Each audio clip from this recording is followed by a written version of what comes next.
The Purple Butterfly Healing Center proudly presents Let's Play Canada, a listening series that aims to give voice to child and play therapists, supervisors, interns, and all lovers of play. May the therapeutic powers of play be elevated here in Canada by highlighting voices and promoting connection across the country. Telling our stories and hearing the stories of others stitches together a collective narrative of the healing landscape across our great country. I am Billie-Jo Bennett, registered social worker and Canadian play therapy supervisor, owner and clinical director of the Purple Butterfly Healing Center in Cambridge, Ontario. Our first series, which I am so very pleased to bring to your listening ears, is our Living Legend series, focusing on play therapy experts across Canada. Okay, so here we are today with Marie José Dhease. I'm pronouncing that wrong. Can you correct me? Totally okay. Marie José is on Vancouver Island in British Columbia and has been a therapist for close to 50 years. And she has a long career and many stories to tell, I'm sure, about her experiences. And so I just want to thank you so much, Marie José, for being here today. And so, I'm wondering, can you tell us the story of becoming the therapist you are today? Your career influences. Yeah. Yes, it was back in 1974. I love thinking back when I was young. It was lovely. Yeah. Yeah. I came to Canada to teach French at UBC. Oh, okay. Back in 69. So I'm from France originally. Okay. Yeah. So and so I'm from a different culture. I'm an immigrant, first generation. Right. Yes.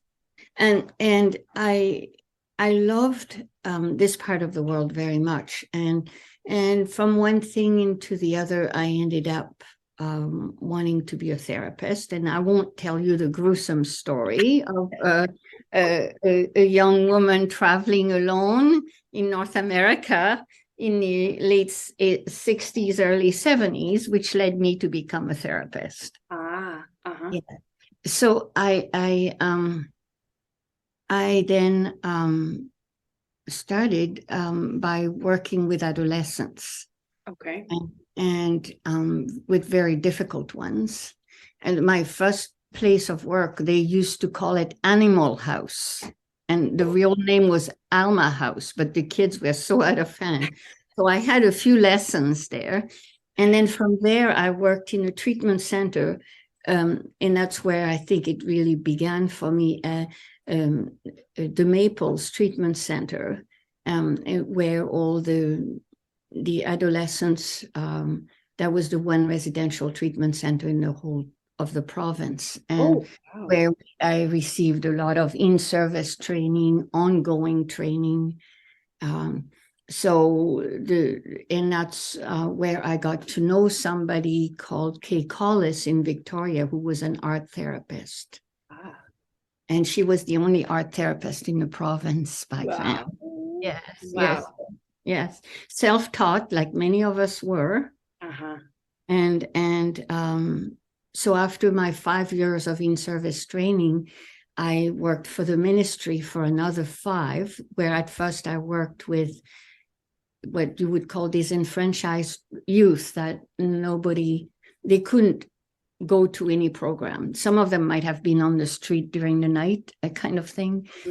And they came to me during the day. And so that was the days when I had Monseigneur, my puppy, my co-therapist, who worked miracles with those kids. And I used some of my art therapy training that I'd gotten when I was at the Maples. But I soon found that it was really limited. The other thing was nature was something that we used also at the Maples, where we went on in the wilderness with the kids and, did quite a few things then. So art therapy, nature, my co-therapist, my standard poodles were, I put that together.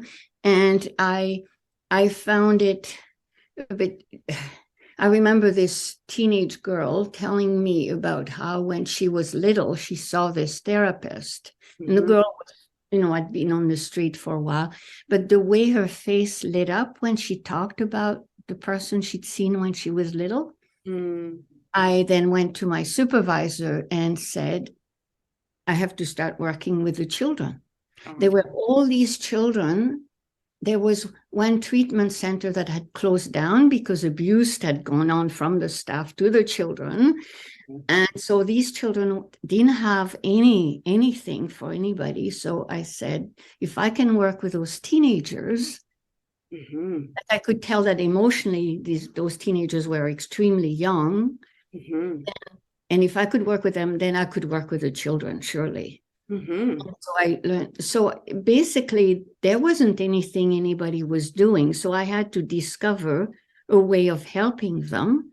So I had learned how to be a therapist in terms of relationship, in terms of, following and guiding, working with systems, working with groups, right?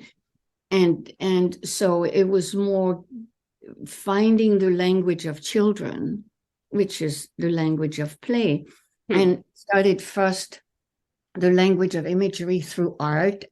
But you see a lot of them, they really were so disconnected from their body that's what I had to focus on, their body and the nurturing and the relationship. They all had profound attachment trauma, like they were, they'd been in several foster homes, they, complex trauma galore and all of that. So with them, what worked was like the strengthening, the nurturing, and there was nothing like nature. There was nothing like what my co-therapist could do, even with the teenagers, having them on the floor giggling in no time. And so that worked. That worked really well. And with the children also, and the children, I used art more. But what I started doing is to try to discover what they loved.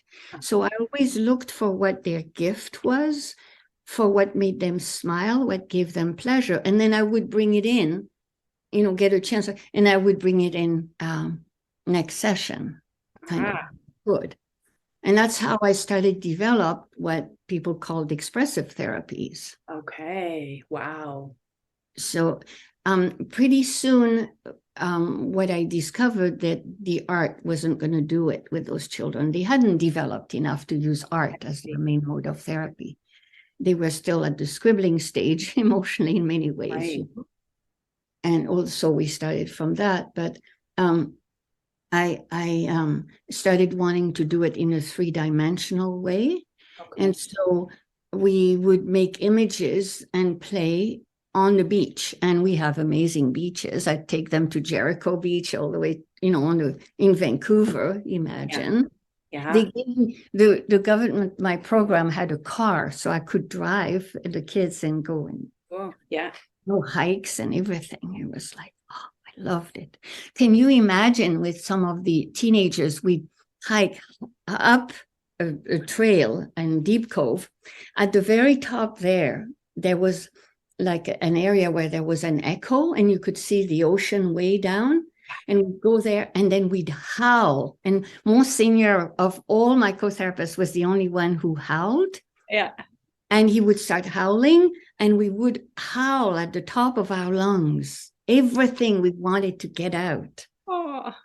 And then we'd run all the way back down.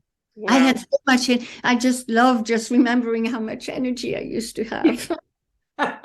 It was so fun. But you see, exciting. I had those 5 years of intense training. Some of it I didn't agree with. But it gave me, and I worked with some pretty exceptional people that I got to follow and observe how they attune, how they stayed in themselves, grounded, without fear in a way, and how they would attune to those kids and just like, oh my God, because, like I remember this one time there was an earthquake and I was on a night shift with this other staff. And the way he handled those 12 terrorized, out of teenagers was one of the most profound experiences of anything I've watched. Right. And so it's how do you join them and then hold them and follow and guide them to come, basically what they now call the co-regulation of dysregulation, right? That's the wonderful words, right? Wow. So it was live. It was amazing. Anyway, so when I started first with the teenagers and then seeing the children, I developed basically from being at the beach, we started making world with stones and driftwood and feathers. Okay. And then we gathered them, brought them back to where we were. And eventually I had too many children coming. So I was allowed to see them one-to-one. So I didn't have time to drive to the ocean every day.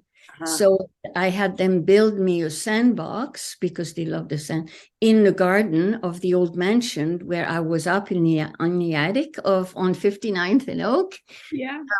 Yeah, I started in the basement first, and then I discovered there was an attic where they were like they were old mattresses, old skis and stuff like that. And I said, I asked the supervisor if they would renovate it and let me have it. Wow. And they did. Amazing. I know. They used to say the woman with a strange name, she's a little weird, but she's really good with kids. You should have seen me going to staff meetings with Monseigneur. And when there was tension in the room, I knew, because he'd want to climb on my lap. So I'd say, you guys, stop it. Anyway, we had fun. Anyway, so there we were in my attic, and one day I was always looking for different things the children were interested in. So we had this outdoor sandbox with the different things that I kept in baskets, and we'd go out and do it outside.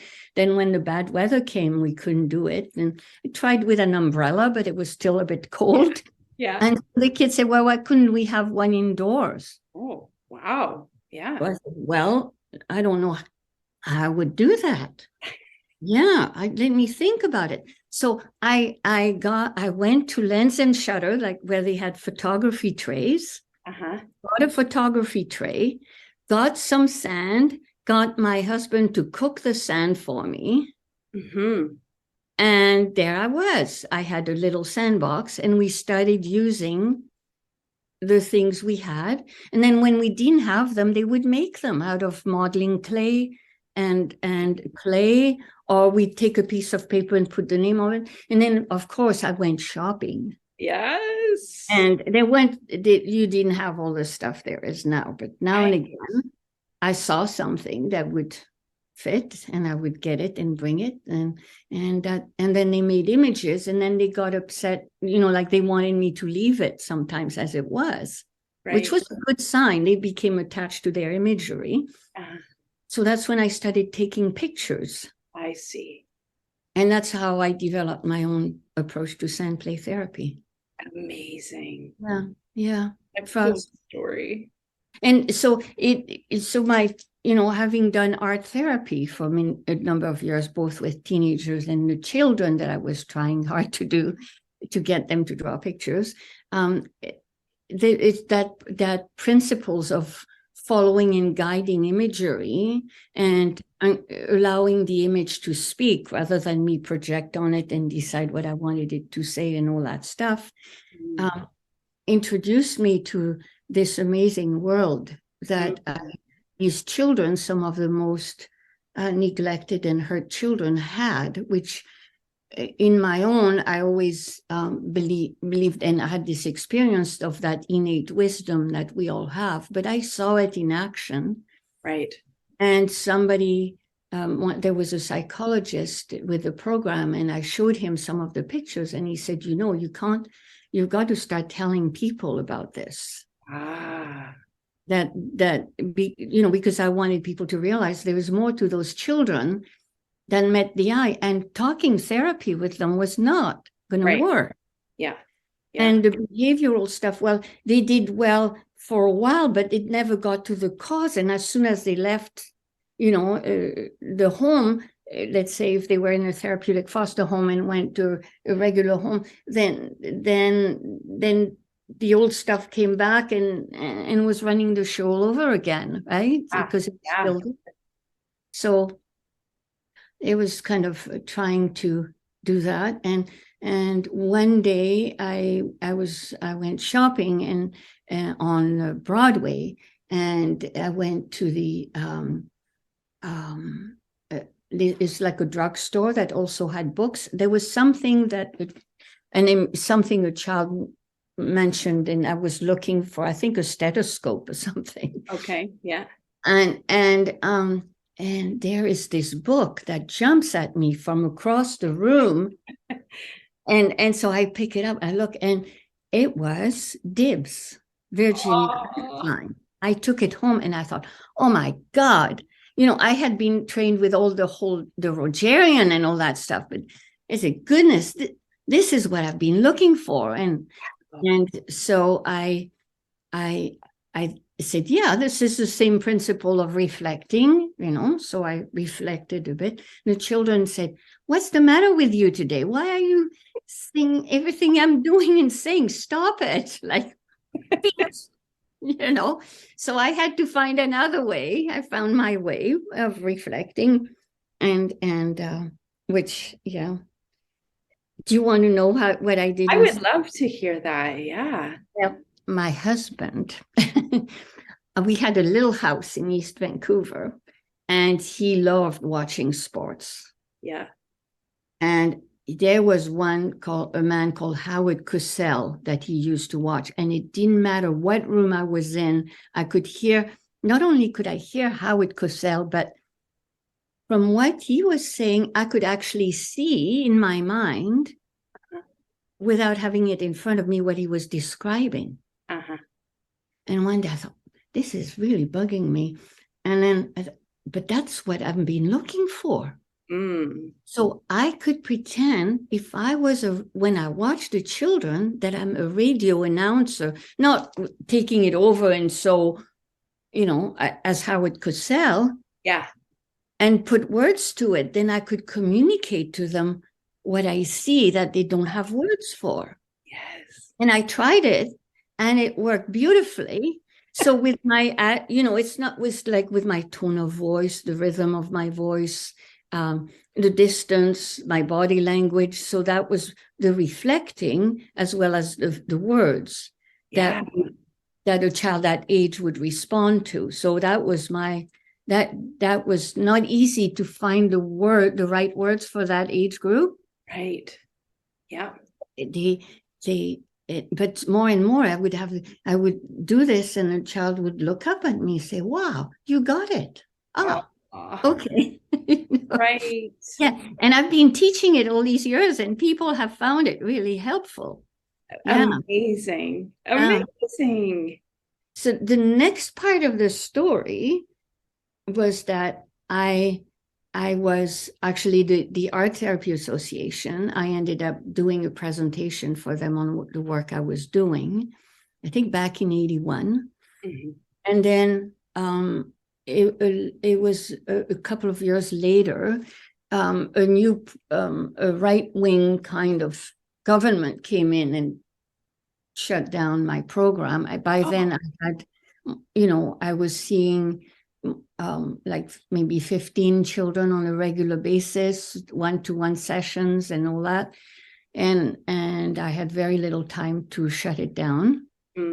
He gave me the option to become a social worker, which I wouldn't have known how to do, or to quit. So I quit and started a private practice. Well, there was nobody in private practice working with children other than psychiatrists in those days. And I, I didn't know that I was going to make it. So I had to do it out of my home. And so I started again in my basement and then let people know I was there as much as I could. But I'm not a business person. I'm not into it. That was not my strong point. And then at the same time went back to UBC, because at the time I had what is called the licence S lettres from France, which is a little bit more than a master's. Yeah. But when I came to teach at UBC, I was then allowed in a program for master's program. Yeah. And they'd offered me if I wanted to do a PhD there in French at the university, and I could have gone on being a professor there and whatnot, but I wasn't interested in that.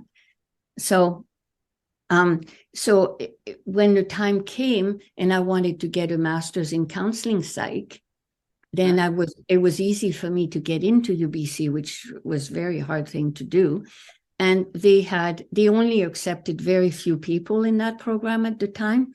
And they accepted me because I had like 10 years experience. I see. The work I was doing. And then there was a professor called John Allen.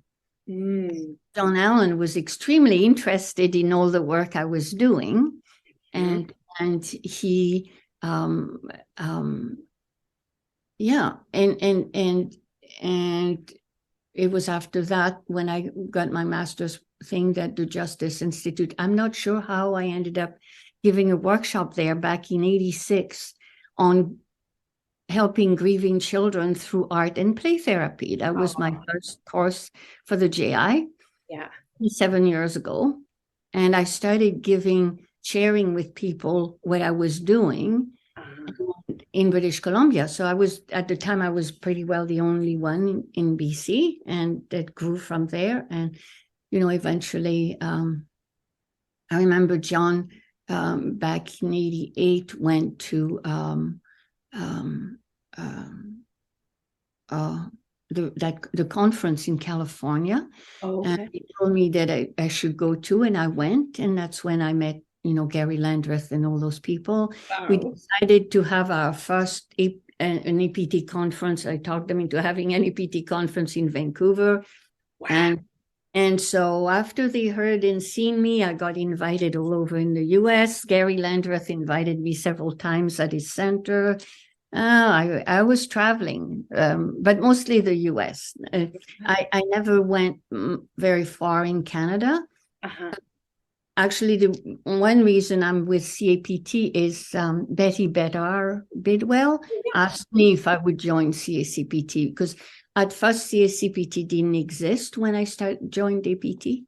Right. And so they brought me in and became part of CACPT. So I continued teaching basically, but I had no intention. Yeah. And throughout, I was able to kind of refine more the approach I developed and shared. Amazing. And so, that's a long story. It's incredible. It's an incredible story. BC we're very much on, like we used to be part of APT. Right. You know that, right? Well, I didn't know that. Yeah. It used to be called BCAPT, not BCPTA. And then what happened is because things changed in the US, they could no longer register somehow people from Canada. There was, some stuff. So the BCPTA decided to have their own. Their own, yeah. It's an interesting thing that BC does have its own association, and I didn't realize the rooted connection to APT there. So yeah, that's what they used to be part of it. I remember because I was part of when it started. Right. Yeah. And incredible stories of being, invited to these talks and doing these trainings, and then all of a sudden you're traveling and everybody's and part of it, and I'm self-taught, right? Yeah. So not that I didn't have a certain kind of training, but I'm not one who can I took the EMDR training back in the 90s. I was curious about it. And I mean, you cannot get me to follow a protocol. There's no way. I can't do it. Then my mind goes blank. I can't do what I know to do. Right. So yeah. So anyway, so with time, I mean, as much as well as the work, I definitely developed a way of being able to get kind of give images and metaphors and ways of how do you see attachment and trauma. So I was teaching about grief and loss, and we called it abuse and neglect at the time from the very beginning. I see. Yeah. And so I had a lot of concepts that I was able to share, and so it was born out of my work with the children and my work on myself, because I come from a difficult background too. So that's kind of where it all comes from. Yeah. Wow. And so your approach or approaches, it's one. It has some wholeness in it. Yeah. That kind of, it's basically based on, well, the metaphor of each and every one of us being like a seed. Yeah.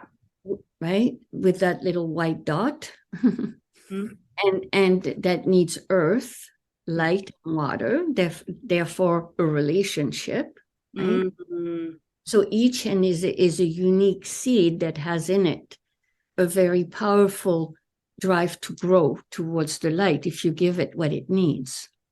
And even if you don't, it will do all kinds of things to get going. If you look at a grass going through, asphalt, right? Right. Yeah, that's a wonderful, powerful metaphor. That's the first one. Yeah.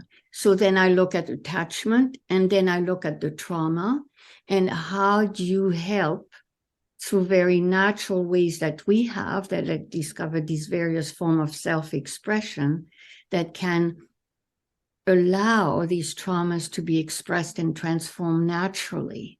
Right. Because I always see it as these traumas are in the way of the person connecting with their innate wisdom and their own self-healing mechanism. And in fact, if it continues to be in the way, it will take the place of your innate wisdom and become a disorder that pushes you from behind, right? Yeah.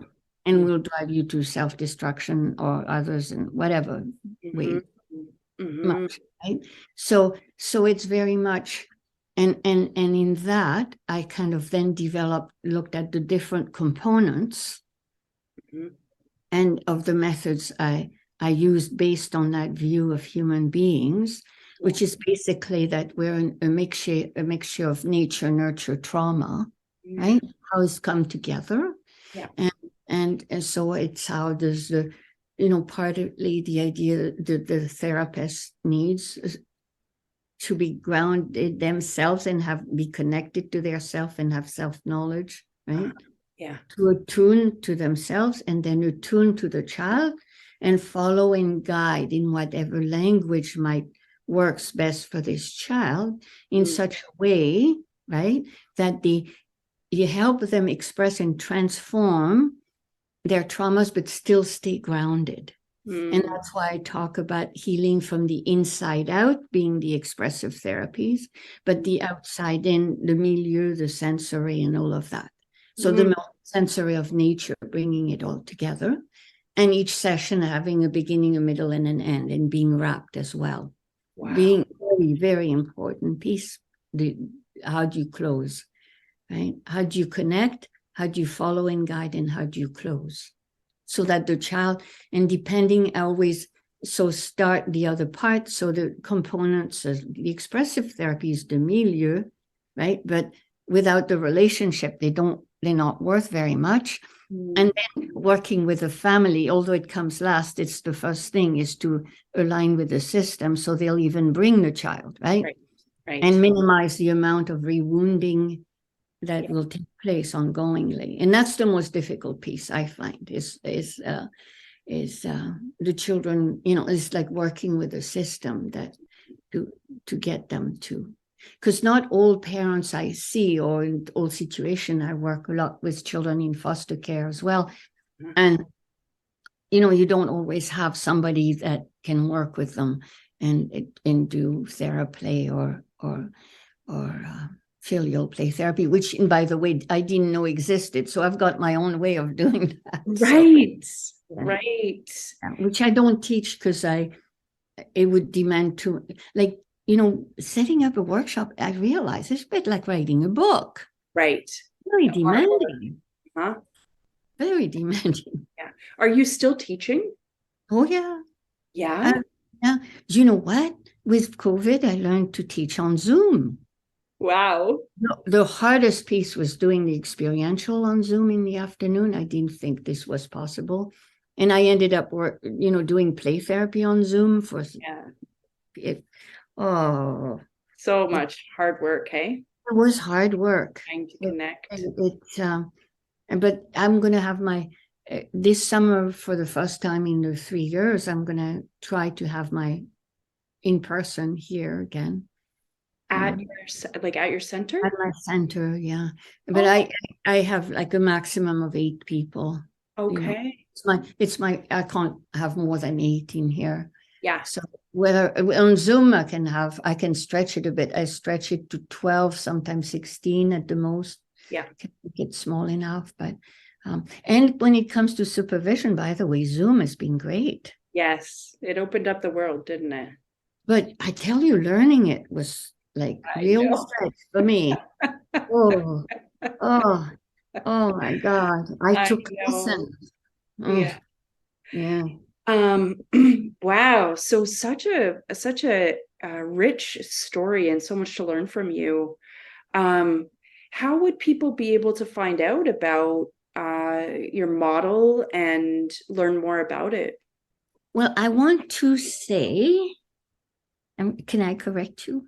Please. I don't like it being called a model because I wouldn't presume for it to be a model. What I mean is they're like a series of insights according to my experience over the years. Mm-hmm. Yeah. So the insights I've had that have allowed me to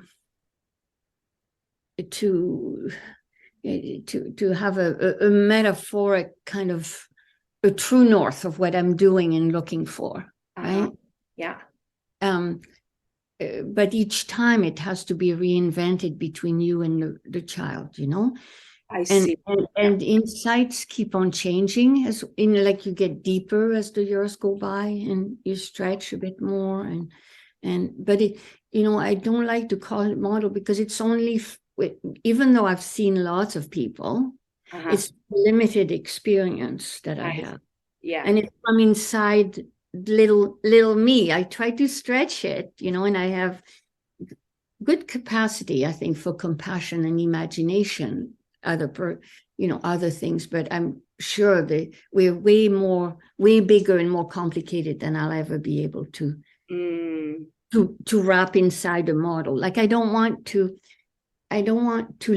limit. Do you know what I'm saying? Yeah, I see what you're saying. I want to have, because I have great respect for the mystery and the bigness of the human psyche, Yes. It has and I have seen so many schools of psychotherapy over the years, and we have the answer.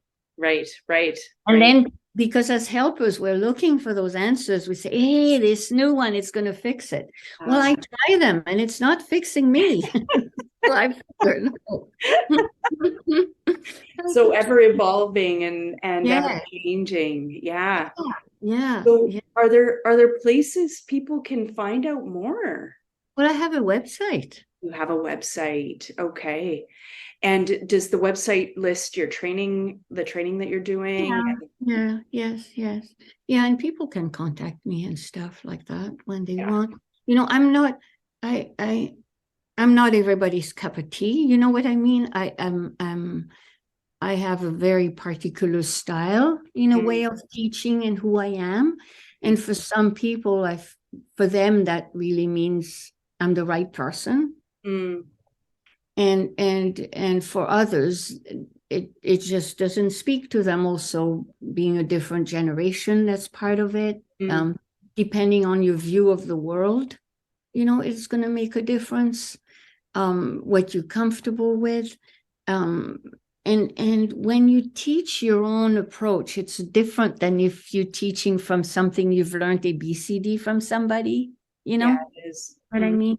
Mm-hmm. So I'm very kind of circular. People. Right. Plus the French language is circular. So even when I speak English, I go in circles a little bit. Right. Go back. Yeah. But so I always, when somebody wants to have anything to do with me in terms of attending one of my workshops, or I do consultation more than actual supervision. Mm-hmm. I prefer consultation because I feel that because I'm not there, like you only see what the person brings you, right? Yeah, for sure. Yeah, but I always like to have a conversation with them to make sure we're the right match. Yeah. Okay. Right? I prefer that people don't end up, taking one of my workshops and being frustrated and tapping their toes the whole time. It distracts me, and I don't like the atmosphere. So right. That energy. Yeah. Yeah. Okay. Wow. Well, it's been so great talking with you today, and I so appreciate hearing about all of this. And I'm sure that the listeners here are going to really enjoy everything that you've had to say from I'm in Ontario and you're over there on the other side of North America, and unique setting that you're offering it as well. Yeah. And I'm wondering, do you have some advice for people just starting out in this field, working with children, adolescents, play therapy, art therapy, expressive arts? Well, the important thing is to find someone that it makes sense to you what they're saying, that approach. You have to, like, we're in the helping profession. Mm-hmm. So it's really important to keep going back to why you want to help and how do you view human beings, because you're about helping change something, right? Mm-hmm. So their life goes better, right? They're more satisfying and so on. So I think the first thing is to ask yourself how you view change. Right? And then you look for somebody for an approach that fits that. Yeah. And that and their way of working reflects that. And I would say to you to find somebody who's going to help you be the unique therapist that you are. Oh, that's beautiful. Right? Mm-hmm. Because nobody comes for an imitation. So, and I know at first it's like, you have to know, you have somewhere to start from, right? Yeah. But it's what I found sometimes is being challenging is some people, there is so much information out there. Mm-hmm. Whatever you're going to use in that playroom, you have to have it digested and make it yours before you're going to use it with another human being whose psyche is quite tender. Yes.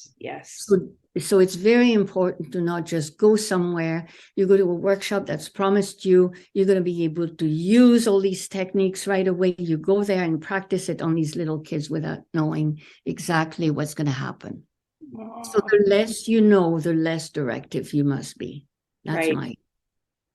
Yeah, that's beautiful. Mm-hmm. I can resonate with a lot of what you just said. Mm-hmm. Mm-hmm. I especially like what you said about creating a unique you as a therapist, right? Totally. It's so essential that it be like that connection, because otherwise it's empty. Mm-hmm. Yeah, that authenticity, right? Okay. Yeah. And authenticity doesn't mean you're going to load them up with your problem, but it means that you're going to work on yourself if there's something that's in your way of being there for them. Yeah. Thank you so much for all your words of wisdom here today. Yes. And it's just been such a pleasure meeting you and hearing everything that you're doing out there. I'm going on your website after I get off this call with you to take a look and see what's going on there. And yeah, I just want to say thank you so much. Well, thank you for doing what you're doing. Yeah, thank you. I was looking, I thought, maybe I'll go and book some of her time to see if she could practice EMDR on or something. Oh. Certainly, we could do that if you want to. Yeah. Oh, thank you so much. Oh, you're wonderful. Yeah, I love knowing that your dogs also are helpers to the kids that some of them more than others. Yeah. Never know who you will get. Yeah. Okay, well, thank you so much. Thank you. And I'm gonna check out your website, and I hope other people do too. Yes, and I'm really grateful that you reached out, because I really want to be part of Canada. Yeah, you are part of Canada. Yes. In BC, we're like, this from the time I arrived to this country, I found that there's the East Coast and the West Coast, and I think it's really wonderful that there's a desire to bring the different, to bring it together. It's very important, I think. Yeah, I think so too. And I think it's great for people to hear what other people are doing in other parts of the province. It gets lonely being an old one. You guys have to come out and stay at Tinamara, and I would love to. Yeah, that's part of the reason why I'm going to check out your website to see what's going on. Okay. So thank you so much. Thank you. This podcast was proudly brought to you by the Purple Butterfly Healing Center in Cambridge, Ontario, Canada. For more information about the Purple Butterfly Healing Center and child and play therapy, please visit our website at www.purplebutterfly.ca.